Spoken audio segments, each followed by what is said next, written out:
మీ husband చనిపోయాక ఎట్లాంటి struggles face చేశారు మీరు? ఆబ్వియస్‌గా సింగిల్ ఉమెన్ కదా! ఆ తర్వాత అంటే ఆయన జాబ్ రిజైన్ చేసినాక కొంచెం బాగానే ప్రాబ్లమ్స్ ఉన్నింది. ఓకే, టీచింగ్‌లోకి వెళ్ళిపోయినాను, ఆయన వాస్తు చూసేది.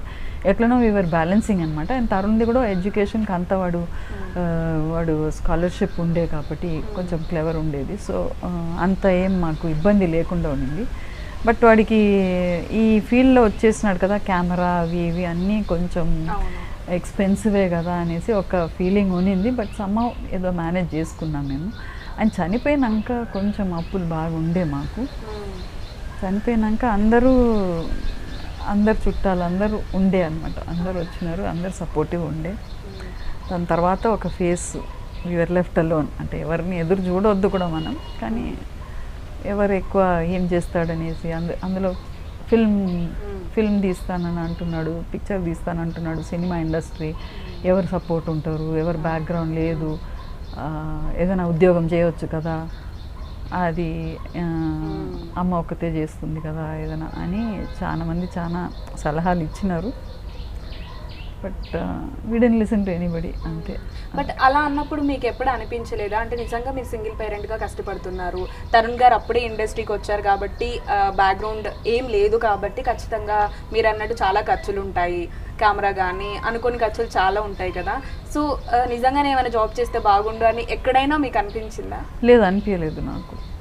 నువ్వు ఏమైనా చేసుకోనన్నా నేనున్నాను కదా, సపోర్ట్ చేస్తాను, నేను ఐ విల్ డూ ఇట్ అనేసి అనేది. ఎందుకంటే వాడు క్రియేటివ్ ఉన్నాడు, చేస్తాడు.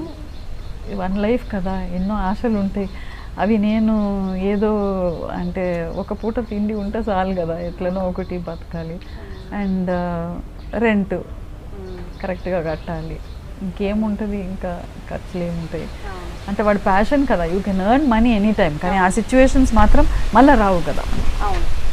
అయితే అంటే మీరు అన్నట్టు ఖచ్చితంగా రిలేటివ్స్ అనే కాదు, చుట్టుపక్కల వాళ్ళు ఎవరైనా కూడా ఆ టైంలో అట్లానే మాట్లాడతారు, బికాజ్ వాళ్ళ లైఫ్ కాదు కాబట్టి. బట్ తరుణ్ గారి ఫీలింగ్ ఎట్లా ఉండే అలా మాట్లాడినప్పుడు?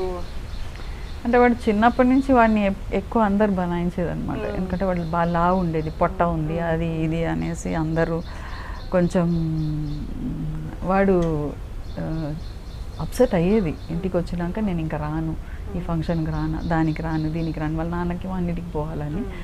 వాడు చాలా వరకు వాడిని ఎంత అంటే మనం అందుకనే నాకు ఇప్పుడు స్కూల్లో నేను ఆర్ట్ ప్రోగ్రామ్ చేసినప్పుడు కూడా అదే పిల్లలకు కొంచెం ఆ థీమ్స్ అంతా కూడా అట్లనే తీసుకుంటా. అంటే పక్కన వాళ్ళు రిలేటివ్స్ ఏదైనా చెప్తే మనం ఎక్కువ అది హ్యూమరస్గా తీసుకోవాలా కానీ సీరియస్గా తీసుకోవద్దు అనేసి. ఇట్ ఎఫెక్ట్స్ అ లాట్ అనమాట, అవి ఉండిపోతాయి అట్లనే. అట్లా వాడు బాగా కొంచెం ఎఫెక్ట్ అయినాడు. మళ్ళీ ఇప్పుడు మంచిగా అయిపోయినాక వాళ్ళు మళ్ళీ వచ్చి మాట్లాడుతున్నారు, అడుగుతున్నారు, ఏం మాట్లాడతారు, రాడా, ఏంది దాచిపెట్టుకున్నావా, బుర్కా వేసి పెట్టినావా నీ కొడుకు, ఇట్లా అంటారనమాట. రాడు చేయడు అంటే వాడు అంటాడు, నాన్న పోయినాక మనకి ఎన్ని ప్రాబ్లమ్స్ ఉండేమా, ఎవరైనా వచ్చి మనని అడిగినారా ఎట్లా ఏంది అనేది.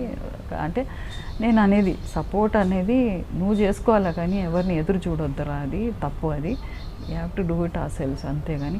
కానీ వాళ్ళు నన్ను కనీసం మారల్ సపోర్ట్ కూడా లేదు, ఎమోషనల్ సపోర్ట్ కూడా లేనప్పుడు ఇప్పుడు నేను పోవాలి రావాలి అనేది ఉంది, ఆ ఫీలింగ్ ఉంది. ఇంకా వాడిది డెసిషన్ అది, వాడు పెద్దవాడు అయిపోయినాడు, so I can't interfere at all.